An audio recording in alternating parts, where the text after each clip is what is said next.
So let me start by saying thank you to the men and women of San Antonio. You have created an amazing city. And I say that both as a citizen of the United States, as a senior leader within the Department of Defense, as the kind of cyber guy for the department.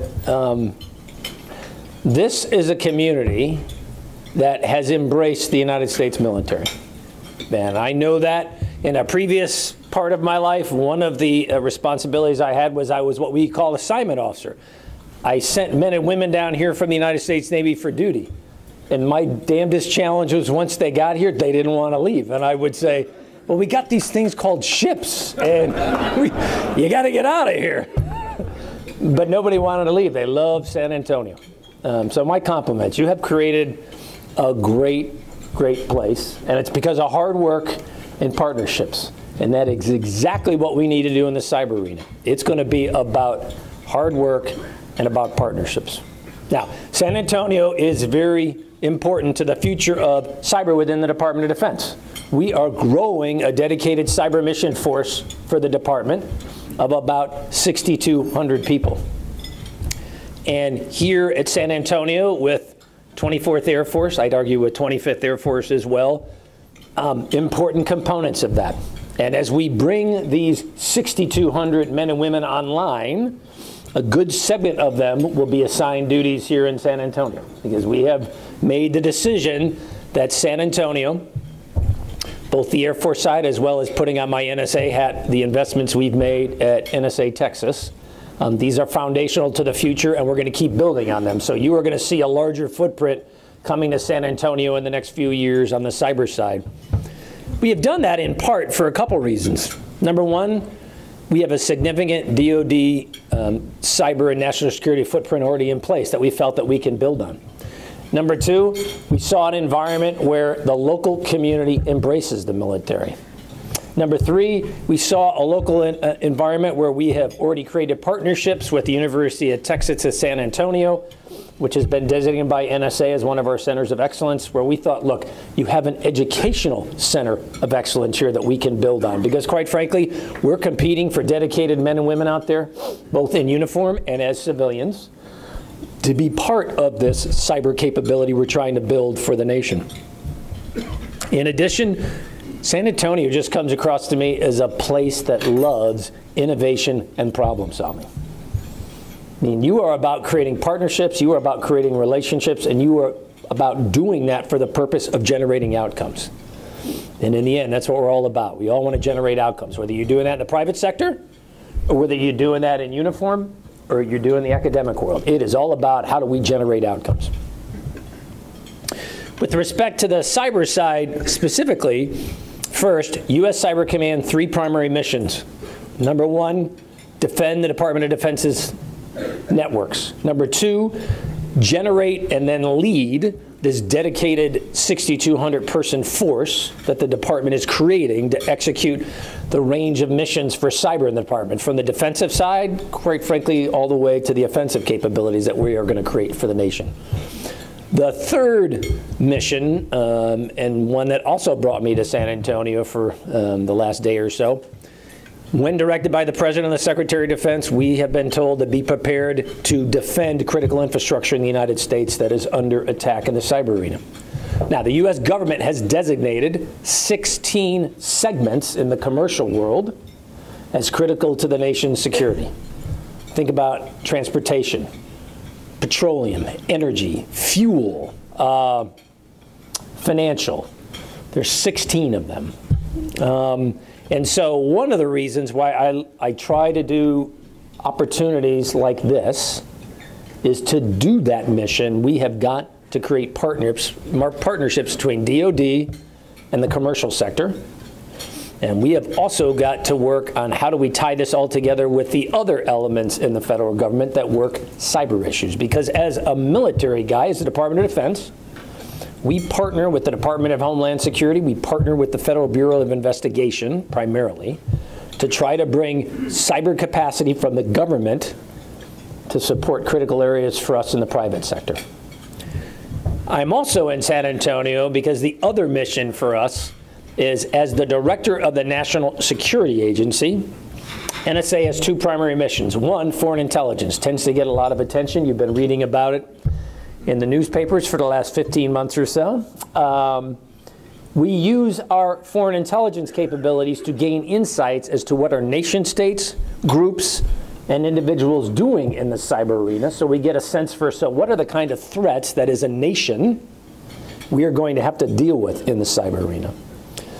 The other NSA mission that doesn't get as much attention but is a big cyber issue for us is NSA is also tasked with a mission set we call information assurance to develop the cryptographic and security standards for the Department of Defense, to partner with other elements in the U.S. government to do the same in terms of cryptographic standards and security standards for the rest of the U.S. government. And then, when requested, I partner with the FBI and others to provide cyber expertise to support the private sector. And so at times when the FBI will approach us and say, hey, we need you to bring some of your deep expertise. So some of the major compromises that you've read about publicly, we sometimes, partnering with the FBI, will provide our capabilities to identify who are they, how'd they get in, where are they, what do you need to do to remediate, and how do you make sure this doesn't happen again. So between U.S. Cyber Command and the National Security Agency, two organizations with a big role in the cyber arena. Now, in no way should we ever forget that in order to execute those roles, just as I said to you, for us, it is about partnerships. We have got to create partnerships for the department to apply this capability in an effective way. Because I always remind our workforce, the driving edge for technology, the driving impetus for innovation and change isn't coming from within the Department of Defense in this segment. It is coming from the private sector. And we need to harness that technical insight. We need to harness that innovation. And we need to work collaboratively to generate better outcomes for our nation. And among those better outcomes for our nations are secure networks and structures that enable us to compete and do business on a sound footing, where we don't have to worry about, so is someone stealing the intellectual property I've developed? Am I losing a competitive edge? Can I trust the data that I'm counting on? Those are all important concerns for us as a nation. And it's in our best interest as a nation that we sit down and ask ourselves, in this environment, how are we going to move forward? Because if anybody thinks that this is a short-term phenomena, or that this is a problem that's going to go away in a couple of years, I think you are sadly mistaken. Whether it be the actions of nation states, whether it be the actions of groups, whether they be associated with criminal activity, whether they be associated with terrorists, with hacktivists, this is not a phenomenon that is going away. Because those groups, those individuals feel that through the use of cyber, they can gain a competitive advantage. Whether that advantage is stealing the intellectual property of a company, using it to develop a competitive edge for themselves, whether it's a criminal entity that looks at the amount of money, quite frankly, that can be made through harnessing this technology, whether it's a nation state that wants to use the power of cyber to penetrate networks, whether they be private or public on the governmental side, to generate insights as to what we're doing as a nation. Those are all long-term challenges that aren't going away. So we've got to figure out collectively as a nation, what are we going to do to address this? And I think in the end, this is going to be all about how do we create partnerships between the public sector, the private sector, academia, business, intelligence, the Department of Defense, FBI, DHS. It's all about how do we create partnerships that will enable us to share information and insight. Because the other point I make is, if you think any one organization has all the answers to this problem, I would love to meet them. Because I've been spending a lot of time on this problem set in my career. And I have come to the conclusion that another reason we have to team is because, quite frankly, there is no one organization that has all the answers. It's all about how do we bring insight and knowledge together to generate those outcomes. Likewise, I often try to remind our workforce, if you think that there's a single technology that's going to emerge that's going to make this problem go away, I don't believe it. Because my view is, in the end, And I say this as an individual who has spent a good part of his career developing the skill sets to penetrate networks. If it's designed by man, it can be defeated by man. And so if you think we're going to create the perfect solution that no one can ever penetrate, I don't believe it.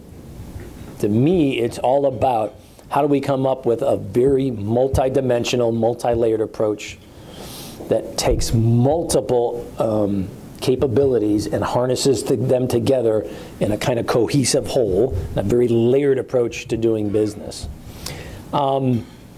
Likewise, this is more than just technology. I am amazed at the groups that I run into that will tell me, well, it may not be a single silver bullet that will address this problem, but in the end, it's just about technology, right? No way. My attitude is technology is a huge part of this solution set, but much of this will boil down to how do we educate people about personal behavior and the choices they're making in the world of the web? How do we help leaders understand the priority of this? In this job, I deal with a lot of different elements in the private sector, and quite frankly, I can tell when a member of the C-suite is fully on board with this, and they have set a priority for their entire organization, that we recognize that this represents a fundamental threat to our very business model, that if we fail to achieve a level of security here, our long-term viability as a corporate entity potentially gets called into question. I mean, you could argue the financial sector came to that conclusion a long time ago. If they just couldn't sustain significant losses where the public comes to the conclusion, well, I just don't know if I can trust the data that I'm getting from my bank anymore. And so, one of those 16 segments, one of the things I talk about is the financial segment is the one area where, in my experience, I would argue heavy leadership involvement, where culturally they have come to the conclusion they need to invest, and they're also a segment that has resources and they're willing to invest in them. So whether you look at a JP Morgan Chase, they have very publicly talked about their baseline computer network defense budget is about $250 million. There's not a lot of corporations in the United States that can afford to spend that kind of money as a baseline. Now, this is more than about money, because even after $250 million a year, Chase has suffered, JP Morgan has suffered a significant, very public penetration. And I say that, I have been up, spoken with them, they're a great organization. Many of their cybersecurity team, quite frankly, has served in San Antonio. There's a lot of ex-Air Force officers in their cybersecurity team, many of whom I've served with before in my life, many of them with time in San Antonio. So money alone is not the answer to this problem. Likewise, as I talked about the financial side, when I look at areas that concern me, power, when I talk to my power segment counterparts, and I spoke to the NERC, and sir, were you there? Yes. At the one table, I apologize, sir, with the turban. Were you at the NERC yesterday? No, I apologize. I thought you were back there. I thought I saw somebody back there. Excuse me. The power segment, they have a very different business model. So what their leadership says to me is, now you have to understand, for us to generate revenue to make change, I'm a regulated industry. I have to go to a regulatory body and try to make an argument that you should enable me to raise my rates, because that's how I generate revenue. You should authorize me to raise my rates so I can generate enough capital that I can invest to make some of the long-term changes that you're talking about. That is a tough business model in the world we're living in today. There are not a lot of regulatory agencies that are keen to increase rates, and there's not a lot of consumers. Hey, we're all consumers. What do you think when you get your power bill and it's, hey, we're raising your rate, fill in the blank, however much percent? That's not an insignificant challenge. So we're very uneven to me. When you look across at least the 16 segments that I have been told, if ordered, I have to be ready to provide capability for, we are very uneven. And we're going to need to work our way through this as a nation.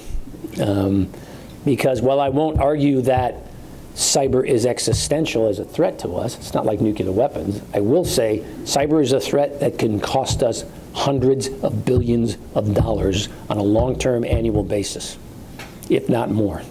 And that's a tough challenge for us as a nation to deal with. How do you deal with that kind of loss? And that's just the money. What about the loss in trust? What about the loss in confidence? What about the loss in competitive advantage? What about the loss in the business or market segment? You know, how do you put a price on that? Let alone the absolute theft of information. With that, I'll be glad to answer whatever questions you have on your mind. And I'm mindful we only got a few minutes because I don't want to get, sir. And I'll repeat the question so everybody can hear it. In your capacity as head of the U.S. Cyber Command, and you talked about working with industry, and one of the issues that was brought up earlier before you got here is the lack of skilled workforce. And I'll quote, I see my 5-year-old granddaughter training my 55-year-old wife how to use her iPhone. Jack. Why don't y'all issue some type of challenge in cooperation with industry, the J.P. Morgan Chases, AT&T, on like an issue of equivalent to putting a man on the moon for cyber patriots, training kids from the time they're in kindergarten to focus on cybersecurity, because I think that would help open up the awareness of the issue of cybersecurity as well as train the future workers for you. Is that a reasonable? So I'd make a couple comments first, and the oh, there you go. Okay. On the Department of Defense side, I am not having problems recruiting or retaining the workforce that I need. The positive side we have going for us, and I have this discussion with our leadership all the time, we are never going to compete on money. We're going to compete on ethos, culture, mission, the idea of service to something bigger than yourself, responsibility at a young age, travel. Hey, you want to move around the world? We got it. We're, like many of you, we're a global entity, and if you want to live overseas in a lot of different areas, you can do that in our model. And then lastly, we're going to let you do a lot of neat stuff that legally you can't do on the outside. And when we ask, I'll be right there, ma'am. The second part of it, though, I think goes to, clearly there's a fundamental need, and this goes to the part about people, not just the technology. Education is a huge part of this, because it's just making sure that we have an informed public. This is so foundational to the future. We have got to all have a basic level of awareness. I have the same discussion in the department, where traditionally I have some people from very traditional warfare backgrounds. As a Navy guy, people who do submarines, have done pilots, aircraft, ships. And a few years ago, they would look at me and go, well, that's something you guys are going to do. And I'm going, you don't get the future. This is cyber is so foundational to life in the digital age of the 21st century that every one of us needs to have a fundamental baseline of knowledge. And if you think you're going to be able to get away with, well, I don't have to know about this, that's what my CIO. So if I'm a corporate individual, hey, as the CEO, I don't have to really know about, I'm paying my CIO to go deal with it. That's what my IT team is going to do. No, you in the end are the one accepting the risk, not your IT team, not your CIO. You've got to understand what kind of risk are you accepting. You got to have a fundamental baseline level of knowledge. Doesn't mean everybody's going to be a computer scientist, and doesn't mean everybody's going to have the capability to be a dedicated part of your cyber workforce. But it does mean, I think, increasingly for all of us, there's a requirement to have a much higher baseline of knowledge. And that's where I think, to your point, there's value in doing that. It's one of the reasons why we are trying to create partnerships, as we have done here with the University of Texas in San Antonio, where we're trying to create partnerships in the academic world. I'm also trying to change the way, particularly on the NSA side, to be honest. The traditional model at NSA is most of our workforce works for us for 30 to 35 years. I mean, when we get people, they tend to stay a long time. They love what they do. My comment to them is, hey, that's great, but there's a flip side to this. I think the model for the future for us is, I need you to work at NSA, then I need you to go work in the corporate world. Then I want you to come back.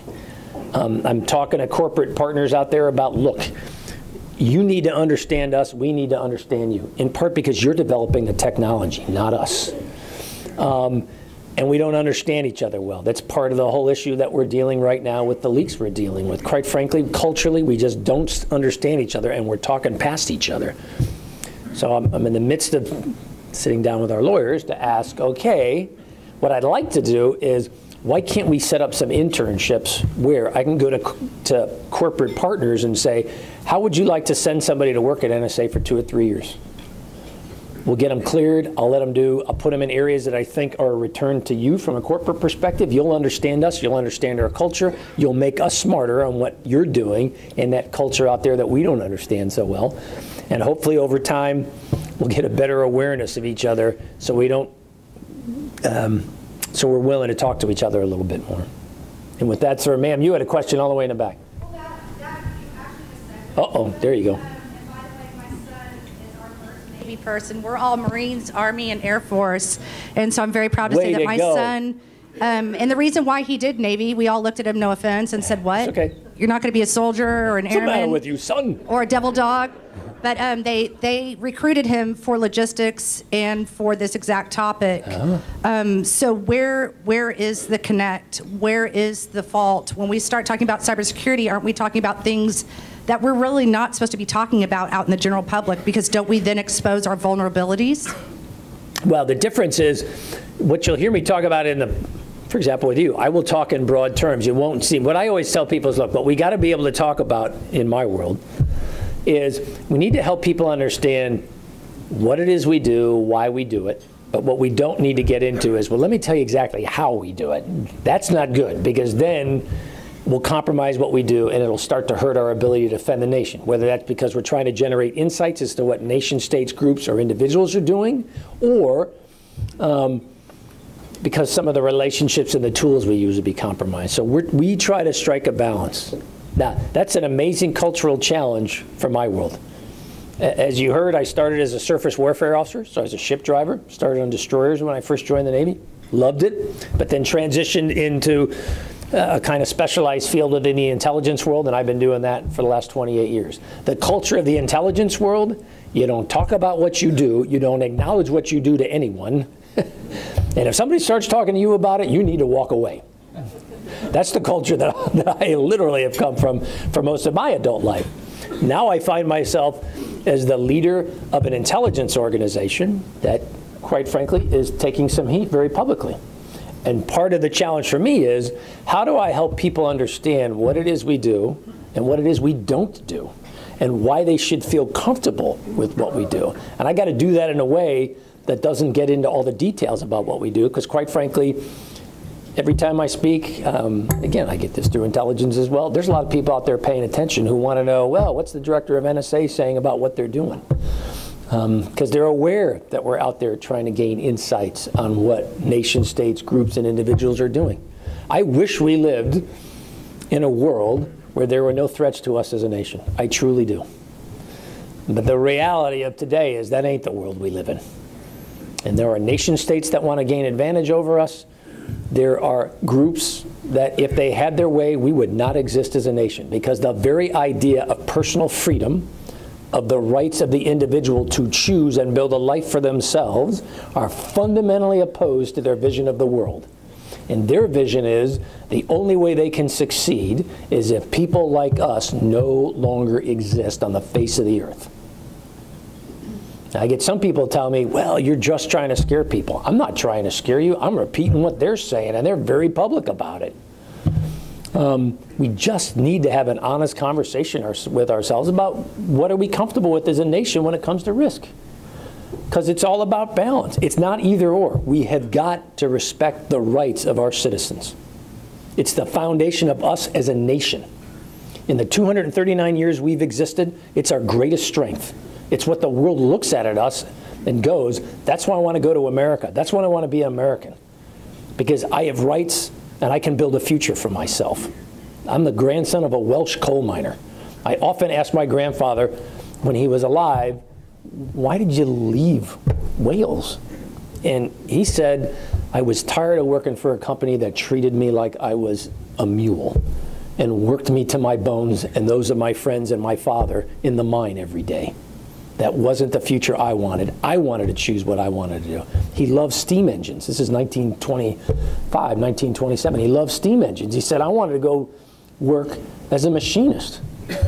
But the village and the company that owned it, that wasn't their vision for me. but I thought I could build a future for myself and maybe have a family in America. That's our greatest strength. We don't want to lose that. If we compromise ourselves in the name of security, they've won. But the flip side is we also got to acknowledge we're living in a world of risk, where people out there aren't interested in what we believe in, and they're not interested in the values we believe in. So it's all about how do you find that level. It's not either or. As I constantly remind the NSA workforce, we follow the rule of law. We are accountable to the men and women of the United States. We don't cut corners.